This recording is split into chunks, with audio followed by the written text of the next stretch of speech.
இன்றைக்கி நம்ம சேனல் காயல் சமையல் பகுதியில் நம்ம பார்க்க போகிறது ஒரு ஹெல்த்தியான சூப்பரான ஸ்வீட் ஐட்டம் நம்ம பார்க்க போகிறோம். அதுவும் லெஃப்ட் ஓவரில் வீட்டில் இருக்கக்கூடிய பொருட்கள் காலையில் செஞ்சது மிச்சம் இருக்கா அதை செய்ய போகிறோம். ஸோ இதை மிஸ் பண்ணாமல் கடைசி வரைக்கும் பாருங்கள். இதோட ஹெல்த் பெனிஃபிட்ஸ் ஒவ்வொன்றா நான் சொல்கிறேன். கட்டாயமாக நீங்கள் உங்கள் வீட்டில் ட்ரை பண்ணி பார்ப்பீங்க. சூப்பரான பாயாசம் டைமில் சாப்பிட்றதுக்கு ரொம்ப டேஸ்ட்டாக இருக்கும். அதே மாதிரி ஸ்பெஷலாக கூட நீங்கள் செஞ்சு சாப்பிட்லாம். அவ்வளோ ஒரு சூப்பரான பாயாசம் இன்றைக்கி நம்ம பார்க்க போகிறோம். அதுக்கு இப்போ தேவையான பொருட்கள், மதியானம் செஞ்ச சாதம் 1 கப் அளவுக்கு மிச்சம் இருக்குது. ஸோ அந்த சாதத்தை யூஸ் பண்ணிகிட்ருக்கேன். காலையில் செஞ்ச பச்சைப்பயிர் ஆல்ரெடி நான் வேக வச்சுட்டேன். அந்த வேக வச்ச பச்சைப்பயிர் இப்போ 1 கப் ரைஸ்னால் 2 கப் அளவுக்கு பச்சைப்பயிர் வேக வச்சது.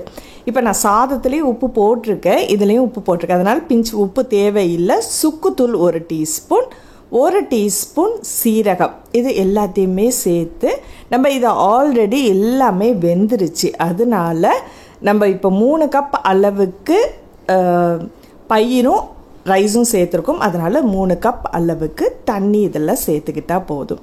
ஸோ இதை சேர்த்து நம்ம குக்கரில் விசில் வச்சு நல்ல ஒரு 3-4 விசில் வேக வச்சு எடுத்துருங்க. இது ஒரு 3-4 விசில் வந்ததுக்கு அப்புறம் நம்ம திரும்ப ஓப்பன் பண்ணி பார்ப்போம். சாதம் எல்லாமே மசிஞ்சிருக்கும்.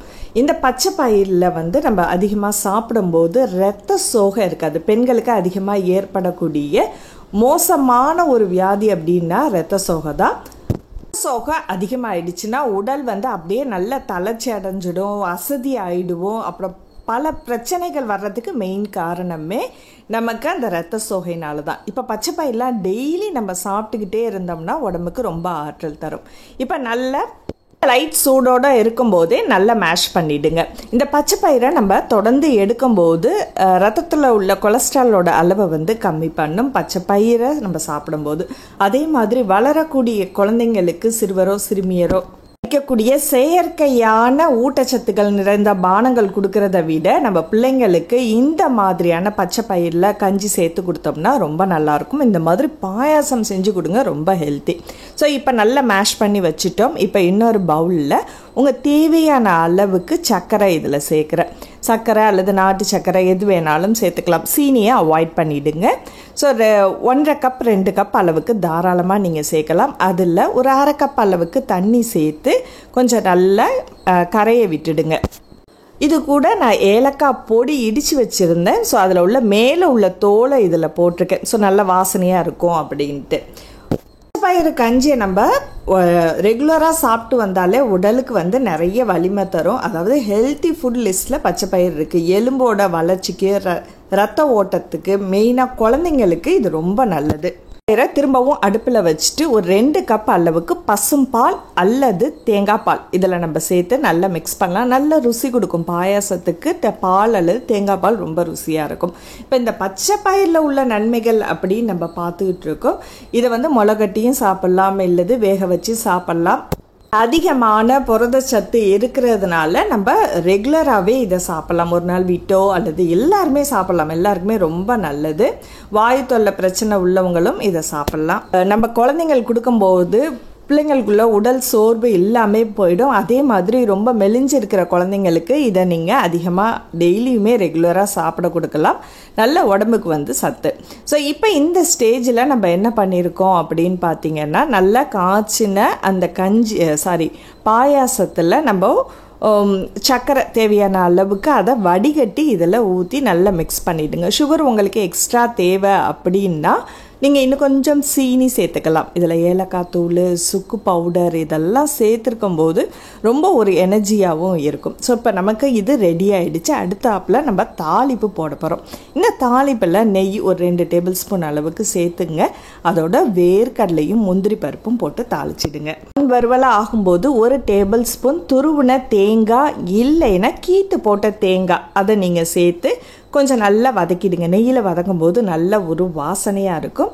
ஸோ இதை நம்ம தாளிப்பை கடைசியாக நம்ம சாப்பிட்லாம். பயிரை பொறுத்த வரைக்கும் டெய்லி சாப்பிட்லாம். ஆனாலும் அளவுக்கு மிஞ்சினா அமிர்தமும் நஞ்சி அப்படின்றத மறந்துடாமல் வாரத்துக்கு 4 நாள் தாராளமாக நீங்கள் எடுத்துக்கங்க. அதிகமாக நம்ம பச்சை பயிரை ரெகுலராக எடுத்துக்கிட்டு இருந்தோம்னா அது குளிர்ச்சி ஆகிறதுக்கான வாய்ப்புகள் அதிகமாக இருக்குது. அதனால் சுவாச பிரச்சனை உள்ளவங்க, மூச்சரைப்பு ப்ராப்ளம் உள்ளவங்க இதை அளவாக சாப்பிட்றது நல்லது. வாய்வு தொல்லை உள்ளவங்க பயிரோட இஞ்சி பூண்டு இதெல்லாம் சேர்த்து சாப்பிட்லாம். இப்போ நம்ம தாளிச்ச அந்த கஞ்சோட இதை சேர்த்து தாளிப்பதோடு ஊற்றி நல்லா மிக்ஸ் பண்ணிட்டு அடுப்பை ஆஃப் பண்ணிவிடுங்க. இந்த பச்சை பயிறு பாயாசம் உங்களுக்கு நம்ம லெஃப்ட் ஓவரில் இன்றைக்கி நம்ம பண்ணியிருக்கோம். அது இல்லைனாலும் நீங்கள் ஃப்ரெஷ்ஷாக கூட பண்ணலாம். ஏன்னா காலையில் பச்சை பயிறு சாப்பிட்றது ரொம்ப நல்லது. அது மிச்சம் இருந்துச்சுன்னா நீங்கள் இந்த மாதிரி ட்ரை பண்ணி பாருங்கள், ரொம்ப சூப்பராக இருக்கும். இப்போ பசங்க லீவில் இருக்கிறாங்க, ஈவினிங் டைமில் கொடுக்குறதுக்கு ரொம்ப டேஸ்டியாகவும் நல்ல ஹெல்த்தியாகவும் இருக்கும். இல்லைன்னா நைட் டைமில் நீங்கள் அப்பத்தோடையோ அல்லது இடியப்பத்தோடையோ சாப்பிட்றதுக்கு ரொம்ப ருசியாக இருக்கும். ஸோ உங்கள் வீட்டில் ட்ரை பண்ணி பாருங்கள்.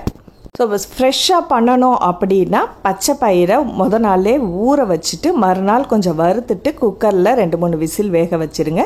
அதே மாதிரி அரிசியும் சேர்த்து வேக வச்சிங்கன்னா சரியான பதத்தில் இருக்கும். இந்த ஹெல்த்தியான லெஃப்ட் ஓவராக இருந்தாலும் ரொம்ப ஹெல்த்தியான பச்சைப்பயிறு பாயாசம் நமக்கு ரெடி ஆயிடுச்சு. உங்களுக்கு பிடிச்சிருந்துச்சுன்னா மறக்காமல் கீழே இருக்கிற லைக் பட்டனையும் ப்ரெஸ் பண்ணி பக்கத்திலே இருக்கிற ஷேர் பட்டனை ப்ரெஸ் பண்ணி உங்கள் ஃப்ரெண்ட்ஸ் சர்க்கிள்லையும் ஷேர் பண்ணுங்கள். இன்னும் சப்ஸ்கிரைப் பண்ணலைன்னா கீழே இருக்கிற சப்ஸ்கிரைப் பட்டனையும் ப்ரெஸ் பண்ணிங்க. அப்டேட்ஸ் உங்களுக்கு வந்துக்கிட்டே இருக்கும். ஸோ இந்த அடுத்த ஒரு இன்ட்ரெஸ்டிங்கான வீடியோவில் சந்திப்போம். நன்றி.